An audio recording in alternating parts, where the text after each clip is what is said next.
When I was 21, life stretched before me like an open road. I had a girlfriend, a motorcycle, a Corvette, a pilot's license, and a Jeep. I was farming with my father, which was the goal of my life. An accident changed my life forever. A grain elevator fell and broke my back. In a single instant, my life was shattered. I couldn't drive the Corvette, the motorcycle, or the Jeep. I couldn't move.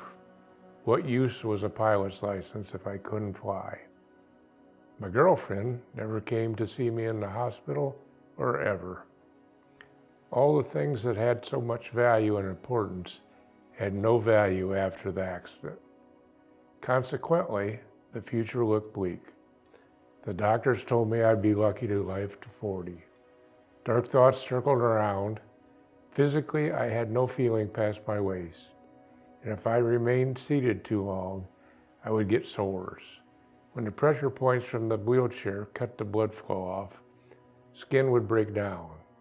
To take the pressure off and heal the skin, I had to lay in bed for months at a time, almost a full year in the hospital, and I couldn't even sit up. Every so often, I had to roll from side to side or from back to side.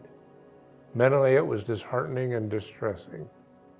I was tired of being dependent on others. Questions haunted me. If something happened to my mom, where would I end up? Who would take care of me? But I slowly noticed a positive change. The time I spent unable to do anything helped me become very patient. The effects of the accident made me more tolerant and accepting than I was before. With time, I was able to overcome both my mental and physical pains.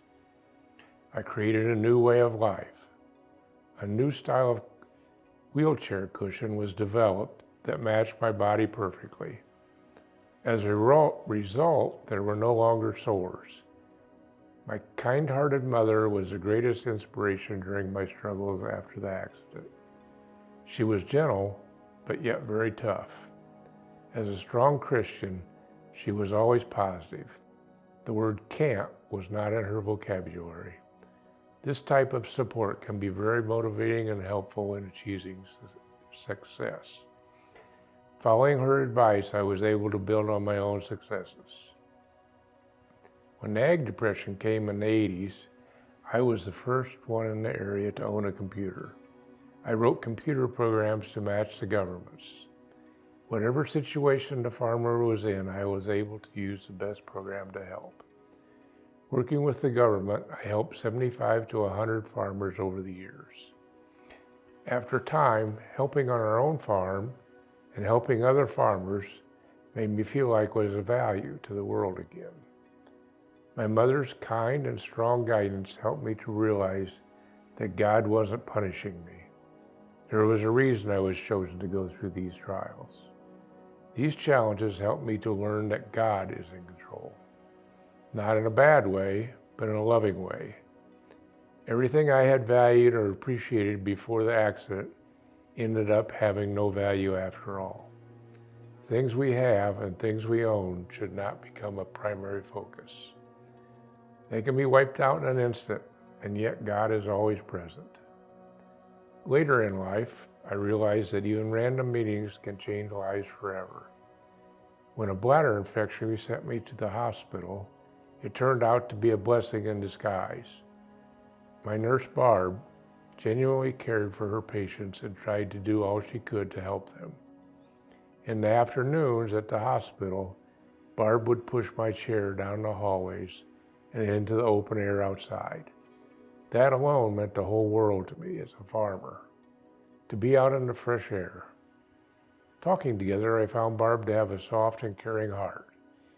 We were immediately drawn to each other. After dating for 1 year, we were married.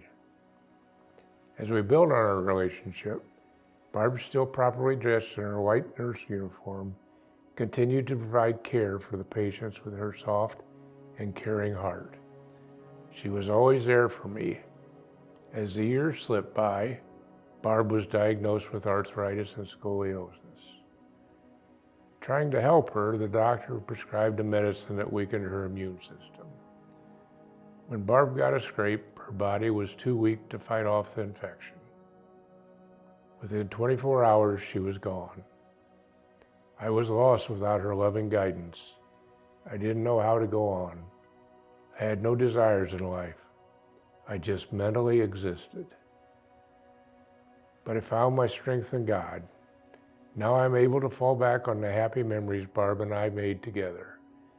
My life since the farm accident has changed me dramatically.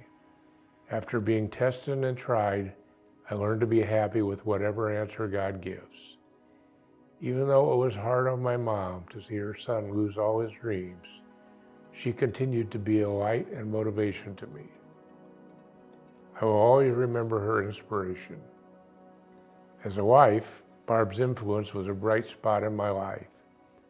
They were both gentle and yet so very, very tough. Proverbs 3:5-6.